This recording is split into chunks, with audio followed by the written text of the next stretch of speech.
Assalamualaikum warahmatullahi wabarakatuh. Perkenalkan, nama saya Lucky Okta Fernando, NIM 210742020. Pada video kali ini saya akan membahas tentang diagram PRT CPM dan presidensi diagram.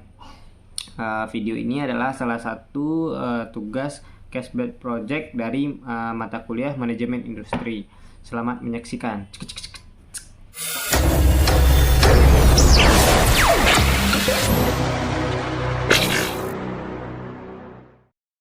Assalamualaikum warahmatullahi wabarakatuh. Perkenalkan, nama saya Lucky Okta Fernando, NIM 210742020. Pada video kali ini saya akan membahas tentang diagram PRT CPM dan presidensi diagram.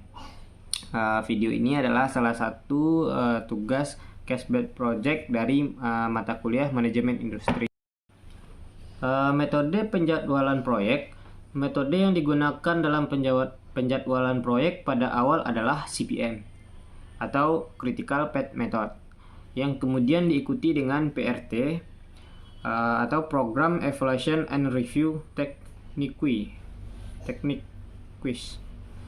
Perbedaannya hanya pada persoalan estimasi waktu penyelesaian tiap aktivitas. CPM durasi penyelesaian suatu aktivitas didasarkan pada pengalaman masa lalu. Sedangkan PRT adalah durasi penyelesaian suatu aktivitas adalah nilai estimasi. Atau PRT digunakan untuk proyek yang sebelumnya tidak pernah dilakukan. Berikut ini adalah contoh soal yang akan saya selesaikan pada video kali ini. Di sini ada aktivitas dari A sampai J. Dan juga ada proceeding aktivitas. Proceeding aktivitas adalah aktivitas pendahulu dari aktivitas.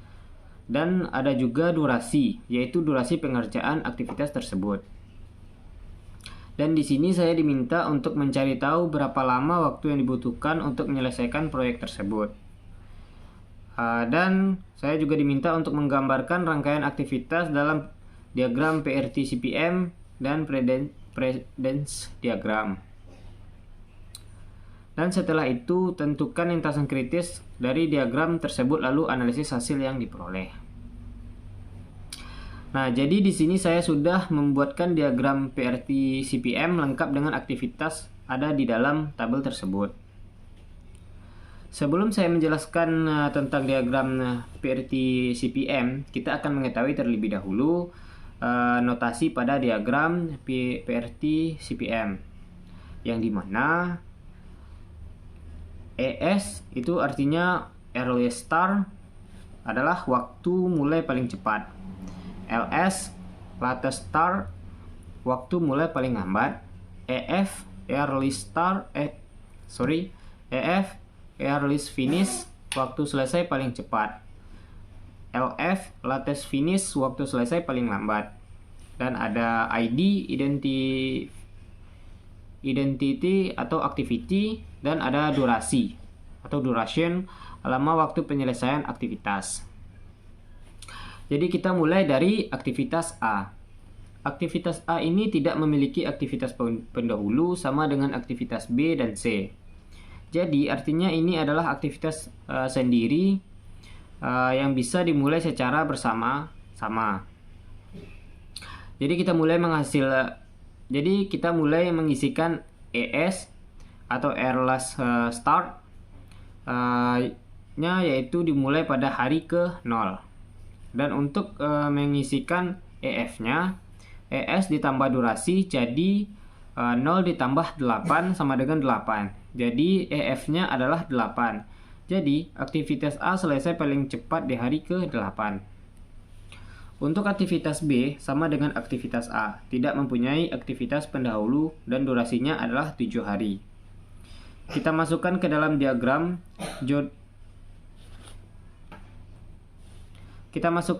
dalam diagram jadinya seperti ini. ES-nya 0 ditambah dengan durasi, maka EF-nya menjadi hari ke-7. Aktivitas C juga tidak mempunyai aktivitas pendahulu dan durasinya 10 hari. Jadi ES-nya ditambah dengan durasi, maka EF-nya menjadi hari ke-10. Nah, di sini nih pada diagram ini ada garis putus-putus. Garis putus-putus dinamakan dengan dummy. Ini adalah aktivitas yang sebenarnya tidak ada tapi kita gambarkan. Dia ada di diagram PRT CPM. Lalu berikutnya ada aktivitas D. Nah, untuk aktivitas D memiliki aktivitas pendahuluan, yaitu aktivitas A, B, dan C. Dan memiliki durasi 25 hari. Jika terdapat 3F dari aktivitas pendahulunya, maka seperti yang di petunjuk ini, jika kita bergerak forward, maju, maka kita memilih EF yang paling besar. Maka di sini EF yang paling besar adalah EF-nya aktivitas C pada hari ke-10. Kenapa harus memilih aktivitas yang paling lama selesai? Karena aktivitas D ini baru bisa kita mulai setelah aktivitas A, B, dan C selesai. Jika kita menggunakan EF-nya A atau B yang selesai di hari ke-8 dan ke-7, maka aktivitas C belum selesai. Sedangkan syarat untuk aktivitas D ini harus selesai aktivitas A, B, dan C terlebih dahulu. Jadi kita ambil EF-nya 10. Jadi kita masukkan ke ES 10 ditambah dengan durasi yaitu 25, maka kita dapat EF-nya 35 hari. Lalu selanjutnya aktivitas E. Memiliki aktivitas pendahulunya yaitu aktivitas D. Dengan durasi 6 hari, jadi ES-nya 35 ditambah 6, maka EF-nya menjadi 41 hari. Selanjutnya aktivitas F. Aktivitas pendahulunya adalah E dengan durasi 48 hari. Lalu di bawahnya ada aktivitas G yang sama-sama memiliki aktivitas pendahulunya yaitu E, namun dengan durasi 72 hari. Jadi EF dari aktivitas E kita jadikan ES untuk aktivitas F41 ditambahkan dengan durasi 48, maka EF-nya 89 hari. Lalu aktivitas G kita isikan ES-nya 41 sesuai dengan EF aktivitas E. Jadi aktivitas G ini paling cepat dimulai pada hari ke-41. Kita tambahkan dengan durasi 72, maka EF-nya adalah 113. Selanjutnya adalah aktivitas H. Aktivitas H ini memiliki aktivitas pendahulunya adalah aktivitas F dengan durasi 30 hari.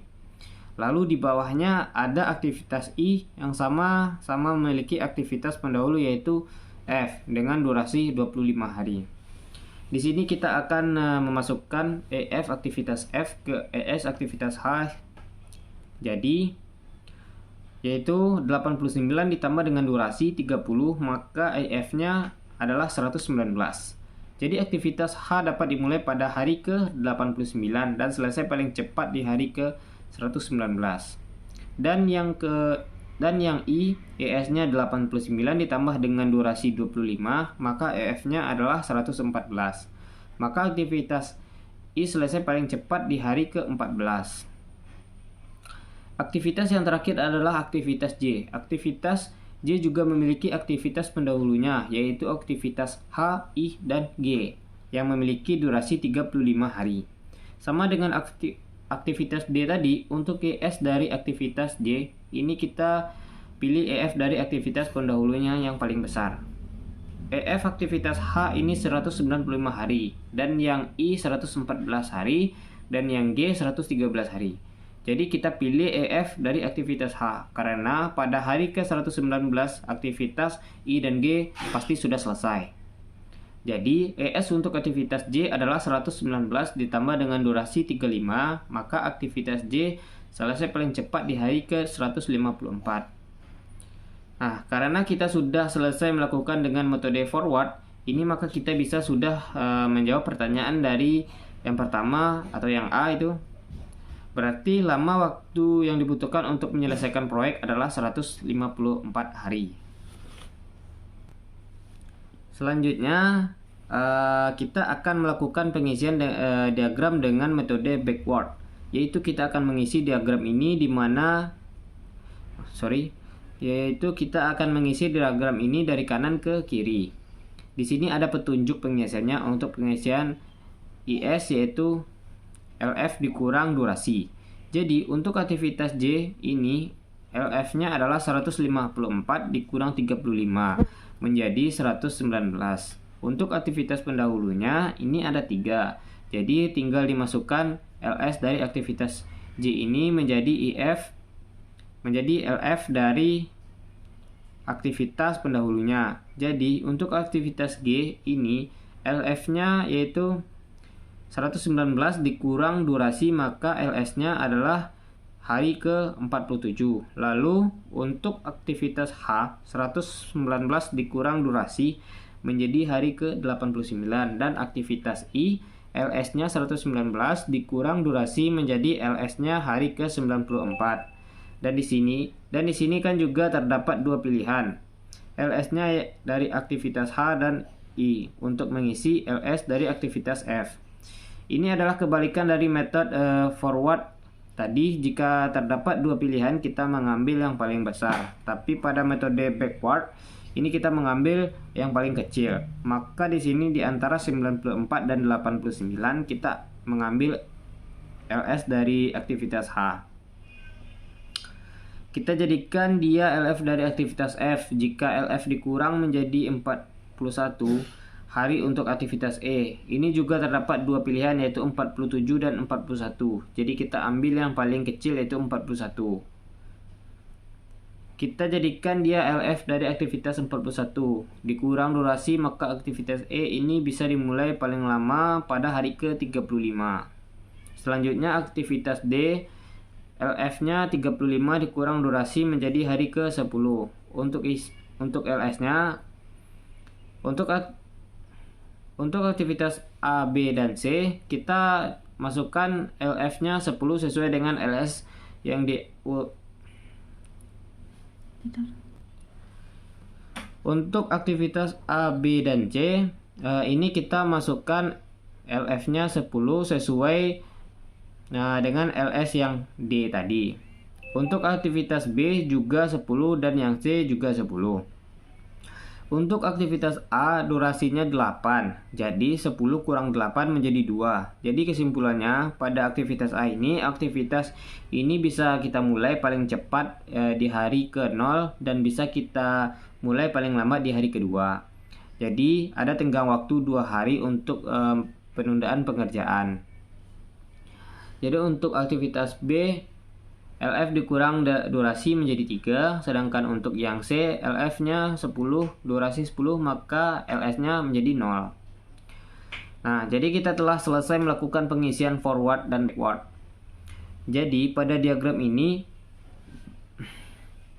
akan terdapat ES dan LS-nya yang sama. Seperti pada aktivitas C, ini ES-nya 0 dan LS-nya juga 0. Dan untuk EF-nya 10 sama dengan LS-nya 10. Maka jika kita menemukan yang sama ini, maka itu disebut aktivitas kritis. Aktivitas kritis adalah aktivitas yang pengerjaannya itu tidak boleh ditunda. Jika dia selesai pada hari ke-10, maka aktivitas kritis berikutnya juga harus dilakukan atau dimulai pada hari ke-10. Di sini saya sudah memberikan tanda pada aktivitas-aktivitas yang kritis tersebut yang ditandai dengan panah yang berwarna merah. Jika jadi kita telah menjawab pertanyaan yang ketiga, yaitu menentukan lintasan kritis dari diagram PRT dan CPM.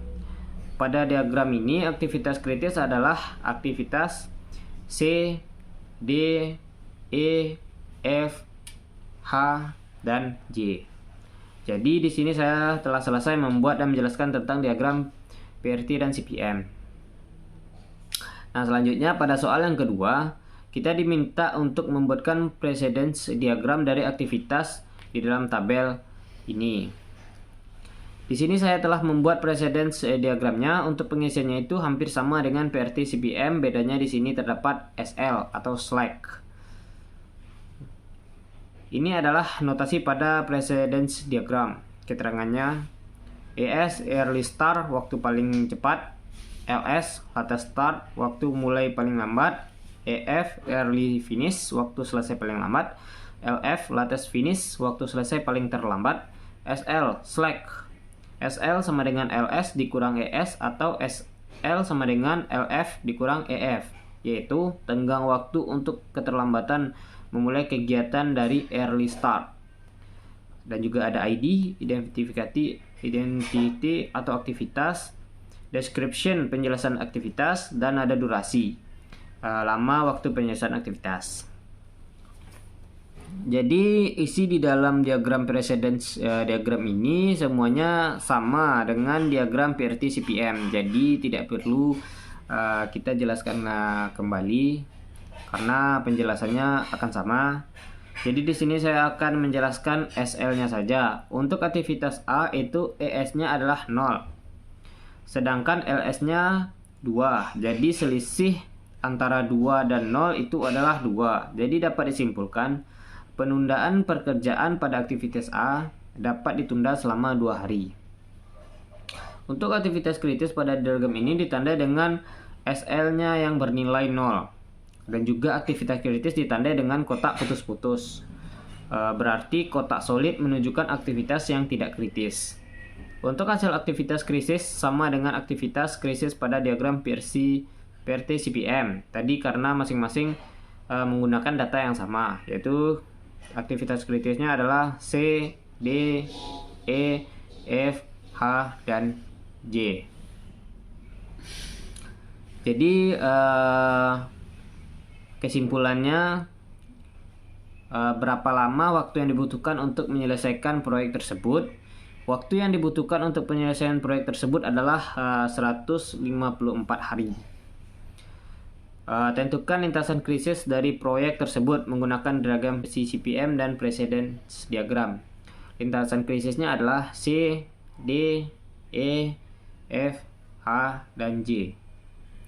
Analisis hasil yang kita peroleh. Apa artinya lintasan krisis bagi proyek tersebut? Jelaskan apa manfaat diketahuinya jalur krisis. Lintasan krisis adalah lintasan yang menghubungkan aktivitas-aktivitas krisis. Lintasan krisis ditandai dengan garis panah putus-putus. Berarti garis panah solid menunjukkan lintasan yang tidak kritis. Aktivitas kritis adalah aktivitas yang pengerjaannya tidak boleh ditunda. Jika ada penundaan terhadap aktivitas tersebut, maka beresiko memperpanjang durasi kerjaan proyek. Dan di sini juga ada manfaat jalur krisis. Manfaat jalur krisis adalah memprediksi waktu yang dibutuhkan untuk menyelesaikan sebuah proyek, menunjukkan alur kegiatan mana saja yang paling penting diperhatikan atau mendapatkan prioritas dan dalam menjaga jadwal penyelesaian proyek, dan menginformasikan aktivitas non-krisis di mana sumber dayanya dapat dialihkan untuk mempercepat jadwal proyek.